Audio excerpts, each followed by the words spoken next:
Hello, friends. Have you ever wondered whether there's actually such a thing as destiny? Or does everything in our lives depend solely on us? On a cold January evening, Bob Holter, a resident of Griffith, Indiana, had to go to a store 2 miles away from his home. Bob rarely took walks, preferring to use his car to run errands, but that evening, he decided that it was time for him to start walking more. When Holter was crossing a local bridge, he suddenly heard something incomprehensible coming from underneath it. The man stopped to listen carefully and realized that the sound was either whining or crying. It sounded very sad, and I got worried and started walking around and looking for whatever it was that was making the sound. I looked at the water, but I didn't see anything that could have been making that sound. But the crying continued. Then Bob decided to go down under the bridge into the darkness and the muddy water. He had a small flashlight with him. When I went down and turned on the flashlight, finally saw it. It was a tiny, trembling puppy. I couldn't believe it, but its muzzle was tightly tied with black tape. Dang it, I thought, and I decided that I had to act fast. Bob grabbed the puppy and went looking for a vet clinic, hoping it would still be working despite the late hour. Bob soon reached the Griffith Animal Hospital, where the little puppy got treated. I was standing in the lobby when a man walked in with this poor puppy in his arms. I immediately picked it up and ran to our vets, said the clinic manager, Lori Kovacic.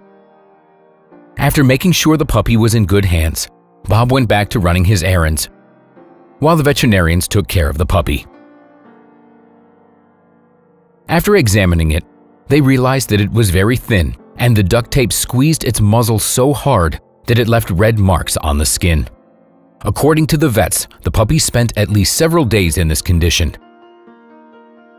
And if it weren't for Bob, it would have probably died soon.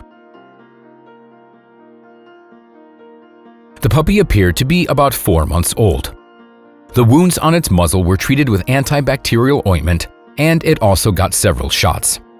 Later, the puppy was also found to have had a fractured leg, which required surgery. The puppy was probably thrown straight down from the bridge. In 30 years of working in a veterinary clinic, I have never seen such cruelty, Lori Kovacic wrote on the Facebook's hospital page. Her post with photos of the puppy attracted many netizens, including Mary and Doug Whitting. They used to have a dog with whom they always treated at this particular vet clinic, but the dog died of old age. Now, the Whittings decided to give their love to this puppy. I thought it was so cute, and that was just what we needed. We can give it 24 hours of our love and care 7 days a week, said Doug Whitting. When the puppy recovered, the Whittings took it home and named him Lewis.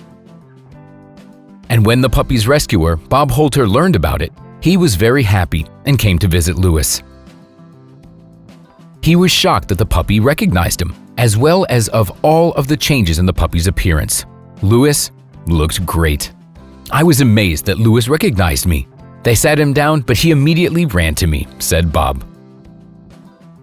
Bob said that he was very happy that Lewis now had a big, beautiful house and kind owners.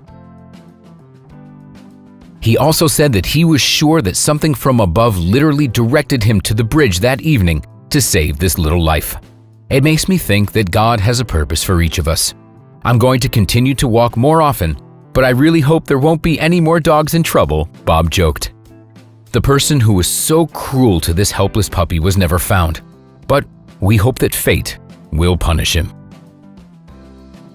And that's all for today, friends. Share your thoughts about this episode in the comments. Thanks for watching, and we'll see you next time.